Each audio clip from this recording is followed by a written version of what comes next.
આ ઉત્તરાયણના પર્વ નિમિત્તે વડોદરા શહેરમાં તમામ વિસ્તારમાં ઊંધિયું, ચીકી, જલેબી વગેરેનું ચેકિંગ કાર્યવાહી છેલ્લા 6-7 દિવસ ચાલુ જ છે.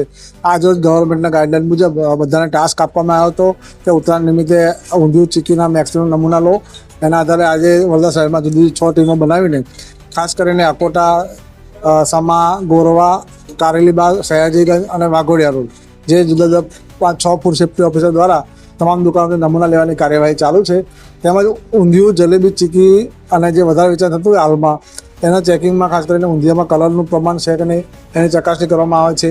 ચીકીમાં એ લોકો ગોળ વાપરે છે કે ખાંડ વાપરે છે કે એ લોકો સેકરીન વાપરતા હોય એની ચકાસણી કરવામાં આવે છે. એમાં તારીખ બરાબર નાખેલી છે એની ચકાસણી કરવામાં આવે છે. વિવિધ મામલે ફરાક શાખાની 6 ટીમો દ્વારા ચેકિંગની કામગીરી હાથ ધરવામાં આવે છે.